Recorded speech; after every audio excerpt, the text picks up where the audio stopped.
دوستان درود، آرتینم و اینجا آرتین ایکس وان. امروز تصمیم گرفتم فقط با یک VSC، اون هم لوفای پاندا، یک ملودی گیتار بسازیم، یک فضای اینسترومنتی رو با هم بسازیم که آماده بشیم برای یه بیت لوفای.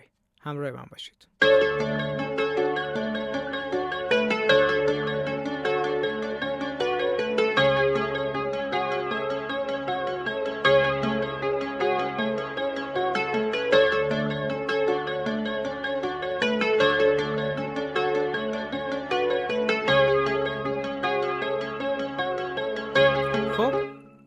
خیلی سریع بریم سراغ کارمون.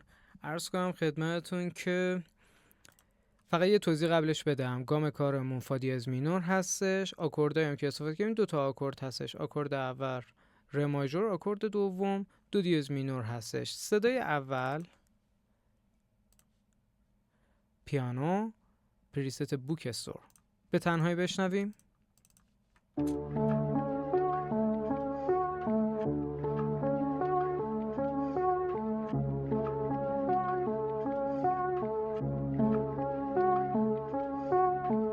خیلی صدای خفنی هستش. فقط یه توضیح در رابطه با باس های این آرپیجمون بدم که با پیانو نوشتیم.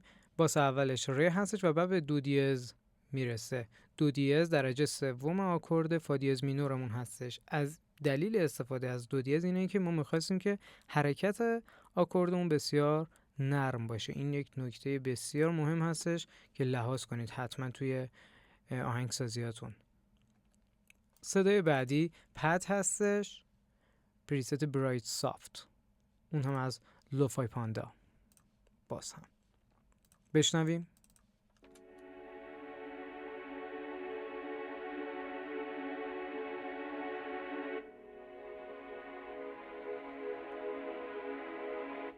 بی‌نظیره. نیاز به صدای آمبیانس داشتیم، اون هم از دوباره لوفای پاندا. گفتم فقط میخوایم از لوفای پاندا استفاده کنیم. این یه چالشه برای من. بشنویم.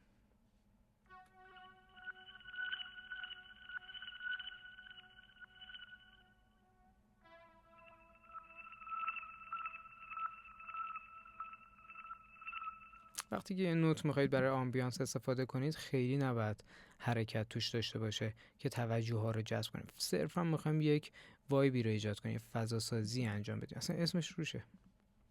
بریم سراغ صدای اصلیمون که اصلا اصل کار ما هستش، گیتار. بشنویم و ببینیم.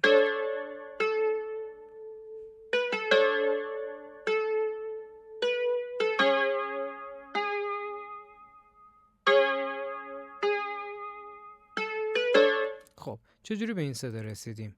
مجدد لوفای بودیم، تو قسمت استرینگت ها برایت باز کردیم و یه نکته داشته.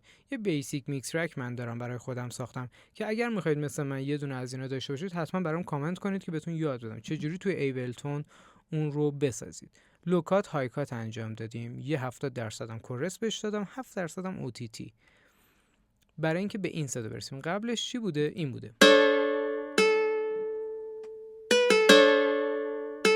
ولی الان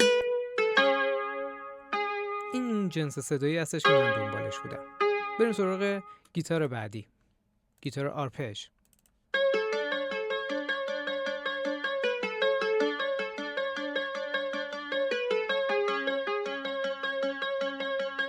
همینطور که دقت کنید من اصلا آرپژ ننوشتم. فقط تنها کاری که کردم هم رو دابلیکیت کردم، یه دونه آرپژیاتور رو باز کردم با ریت 1/8 گیت 150 و استایل دان مجدد. توی بیسیک میکس ترک هم یه لوکات هایکات انجام دادم، 7% OTT و دوباره مجدد کورس که به این صدا برسیم. خب دوستان کار ما تا اینجا تموم شده. همه چی آماده است برای اینکه یه بیت لوفای بسازیم. مرسی که تا اینجا نگاه کردید. لایک، سابسکرایب و اون زنگوله فراموش نشه. کامنت بذارید، خیلی خوشحال میشم. دوستتون دارم. تا ویدیوی بعدی.